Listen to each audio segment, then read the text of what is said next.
Bom dia, irmãos. Começando o nosso Café com Jesus, em nome do Pai, do Filho e do Espírito Santo. Amém. Senhor, louvo-te por sua grandeza, louvo por sua bondade, onde reconheço que através do que é bom, encontrar somente em ti um verdadeiro sentido do amor.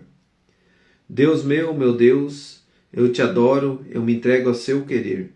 Consagra a minha vida toda, a minha casa, a minha família, tudo que tenho, Senhor. Ao seu comando, inclino todo o meu agir, o meu proceder. A vós, Deus meu Deus. Bom dia, irmãos. Que a paz do nosso Senhor esteja no coração de cada um e que a graça santificante também alcance o nosso querer, a nossa vida. Como é importante a gente entender sobre o tema que a gente está falando sobre a alma, né? Conforme o índice analítico do Catecismo da Igreja Católica, no nosso cafezinho com Jesus, que todos os dias a gente está se alimentando a nossa alma e também, quando a gente toma um cafezinho, a gente toma aquele sabor diferente, né? Que se torna agradável ao corpo. Mas a gente tem que ter, irmãos, discernimento para que a gente saiba que o nosso corpo e a nossa alma nos foi dada por Deus e cada um de nós devemos ter o cuidado necessário para a nossa vida, para que nós possamos estar diante de Deus, o nosso corpo, a nossa alma, no dia do juízo final, que é a nova vinda do Senhor. Diante de todo esse mover, nós estamos falando sobre a alma, onde que o índice, analítico está com esse tema. E o subtítulo é A Unidade da Alma e do Corpo no Homem. Hoje nós vamos fazer dois parágrafos, o 327 e o 362 do Catecismo da Igreja Católica, que até eu coloquei o título assim: Deus criou conjuntamente ambas criaturas, a espiritual e a corporal. Parágrafo 327. A profissão de fé do Quarto Concílio de Latrão afirma que Deus criou conjuntamente do nada, desde o início do tempo, ambas as criaturas, a espiritual e a corporal, isto é, os anjos e o mundo terrestre, em seguida a criatura humana, que tem algo de ambas por compor-se de espírito e de corpo.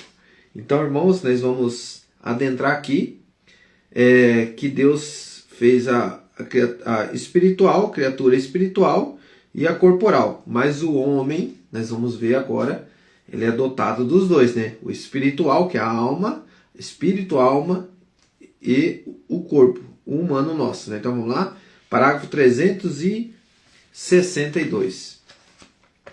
A pessoa humana criada à imagem de Deus é um ser ao mesmo tempo corporal e espiritual. O relato bíblico exprime esta realidade com uma linguagem simbólica, ao afirmar que o Senhor Deus modelou o homem com a argila do solo, insuflou em suas narinas um hálito de vida e o homem se tornou um ser vivente. Gênesis 2:7. Pode pegar a sua palavra, nós vamos ler. Portanto, o homem de sua totalidade que é querido por Deus. Então vamos lá, pegar a nossa palavra em Gênesis capítulo 2, versículo... vamos pegar o versículo 5 em diante. No tempo em que o Senhor Deus fez a terra e o céu, não existia ainda sobre a terra nenhum arbusto nos campos, e nenhuma erva havia ainda brotado nos campos, porque o Senhor Deus não tinha feito chover sobre a terra, nem havia homem que a cultivasse, mas subia da terra um vapor que regava toda a sua superfície. Nós estamos lendo, irmão, na palavra, o que o Catecismo da Igreja Católica está citando para nós aqui, nesses dois parágrafos. Nós estamos lendo na palavra. Por isso, irmão, que a nossa Igreja Católica, Apostólica, Romana, o Catecismo da Igreja Católica, ela é toda embasada na palavra, com o magistério, com a tradição. É maravilhoso, ensinamento único, verdadeiro, é reto, não sai da verdade, não sai da palavra. Então aqui, nós estamos vendo que o tempo em que o Senhor Deus fez a terra e o céu, não existia ainda sobre a terra nenhum arbusto dos campos, e nenhuma erva havia ainda brotado nos campos, porque o Senhor Deus não tinha feito chover sobre a terra, nem havia homem que cultivasse, mas subiu da terra um vapor que regava toda a sua superfície. O Senhor Deus formou, pois, o homem do barro da terra e inspirou-lhes nas narinas o sopro da vida, e o homem se tornou um ser vivente, a nossa alma. Ora, o Senhor Deus tinha plantado um jardim no Éden, do lado do Oriente, e colocou nele o homem que havia criado.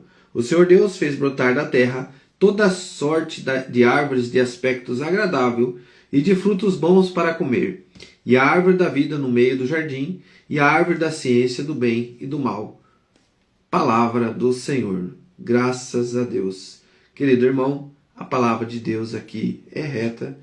Aqui a gente consegue enxergar a grandiosidade de Deus.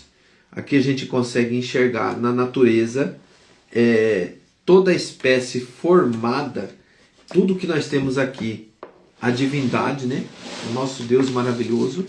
E que a gente possa compreender que quando você olha para uma árvore, quando você olha para o seu arredor, quando você para na realidade, né?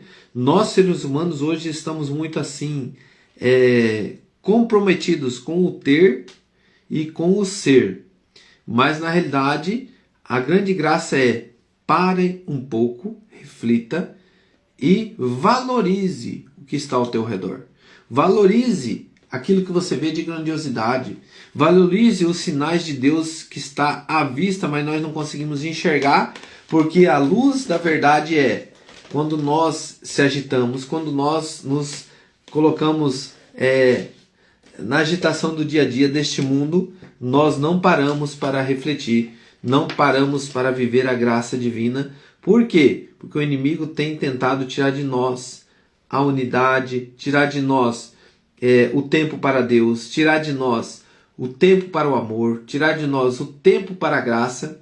E tudo isso, irmãos, só é possível se eu saber dar o devido valor a mim mesmo, primeiramente, né? Porque se eu dou valor a mim mesmo, eu vou compreender que Deus tem que ser o primeiro lugar na minha vida. E se Deus é no primeiro lugar da minha vida, o resto será em acréscimo, que Jesus disse para nós. E quando eu consigo entender isso, eu consigo olhar e enxergar a grandiosidade de Deus no que Ele fez, no que nos apresenta. Sabe, irmãos, quantas vezes eu parei e fiquei olhando a natureza tão bela, né? Coisa assim que você fala: nossa, isso aqui humanamente é impossível ter. Aquelas cataratas, tantas coisas assim que você olha e você fala: nossa, que lindo esse local, né? Deus é maravilhoso. Então, querido irmão, coloca a mão no teu coração e, em agradecimento a Deus hoje, para a gente começar nosso dia, simplesmente dizer: obrigado, Senhor. Obrigado por existir, obrigado por cuidar de nós, obrigado pela minha vida, obrigado pela minha alma, obrigado pelo meu coração.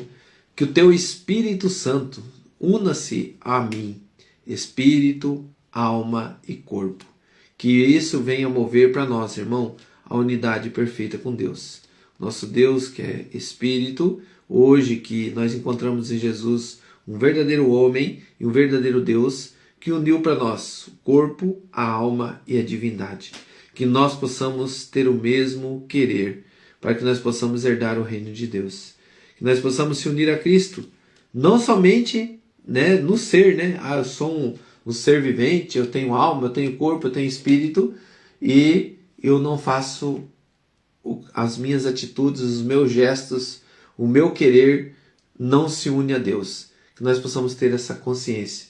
Por isso, pedimos, como Jesus nos ensinou a rezar, a chamar Deus de Pai e a cumprir a sua vontade. Pai nosso que estais no céu, santificado seja o vosso nome. Venha a nós o vosso reino, seja feita a vossa vontade, assim na terra como no céu. O pão nosso de cada dia nos dai hoje. Perdoai as nossas ofensas, assim como nós perdoamos a quem nos tem ofendido. E não nos deixeis cair em tentação, mas livrai-nos de todo o mal. Amém. Em nome do Pai, em nome do Filho, em nome do Espírito Santo. Amém. Que Deus abençoe, tenha um grande dia. Daqui a pouquinho nós temos o nosso Lectio Divino, 5 minutinhos, que vai estar falando algo muito importante. o olhar de Jesus, o seu amor incondicional, e ele nos pede algo hoje muito importante. Vamos ouvir o que ele nos pede? Ele pede para mim e para você algo importantíssimo hoje, que pode mudar a sua vida. Que Deus abençoe. Um grande abraço.